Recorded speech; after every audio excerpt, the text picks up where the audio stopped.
He is a kind, loving husband and father whose greatest ambition in life is to make his family happy. That tribute by his wife, Ethel Reynolds Smith, describes a prophet of God, Joseph Fielding Smith, 10th president of the Church of Jesus Christ of Latter-day Saints.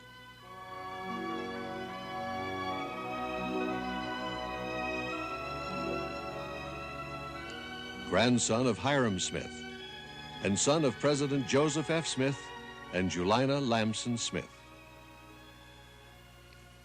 Joseph Fielding Smith was born in this home on July 19th in the United States centennial year of 1876, almost in the shadow of the Salt Lake Temple, then under construction. Brigham Young was then president of the church. All of the Smith children were instructed in gospel principles and delighted in the times when their father was able to instruct them personally. Joseph Fielding himself recalled, "Among my fondest memories are the hours I spent by his side discussing principles of the gospel and receiving instruction as only he could give it. In this way, the foundation for my own knowledge was laid in truth." Young Joseph Fielding learned the importance of hard work on the family farm in Salt Lake County. He also assisted his mother, a licensed midwife, in her travels. He said, "I remember getting up in the middle of the night and hitching up the horse. I would then drive my mother to the home of an expectant mother so she could serve as midwife. I would sit in the buggy and wait. I wondered why babies were so often born in the middle of the night." Joseph's childhood was filled with typical boyish activities and sports. He was especially fond of baseball. He became an expert at handball as well, a game he did not give up until he was 65, and then only at his doctor's insistence.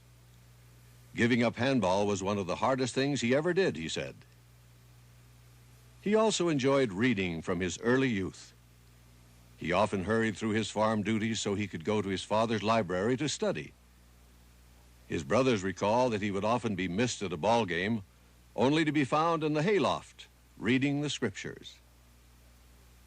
By the age of 12, he had read the Book of Mormon. Joseph attended the LDS college in Salt Lake City for 2 years after he finished high school, and he had a back-breaking job as cash boy at ZCMI department store, hauling heavy sacks in the wholesale grocery department. Then, at the age of 21, he married Louie Shurtliff, a beautiful girl who roomed at the Smith home while attending the University of Utah, where West High School now stands in Salt Lake City. He received a mission call to the British Isles only 1 year after his marriage, where he labored in Nottingham, the land of Robin Hood and his merry men. The Mormons were not popular in England at that time, and the elders were sometimes pelted with mud, garbage, or manure during street meetings. Upon returning from his mission, he began working in the church historian's office. In 1906, he was appointed church historian. He had gained valuable experience for this assignment earlier in his life when he worked without pay as secretary to his father, who had also been church historian. During the 64 years he spent in the church historian's office, he helped to organize and direct the work of the Genealogical Society and was instrumental in initiating the massive microfilming work of the society. Shortly after his appointment to the church historian's office, Louie died after only 10 years of marriage.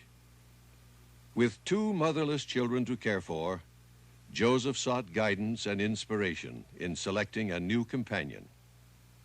He found her in the historian's office, a young co-worker named Ethel Reynolds. In 1901, she became his second wife. During 30 years of marriage, they had 9 children, 5 sons and 4 daughters, making a total of 11 children in the household. His children recall that he never used physical punishment as a way of disciplining. One son described his method. He just put both hands on our shoulders and would look into our eyes and say, "I wish my kiddies would be good," and we got the message.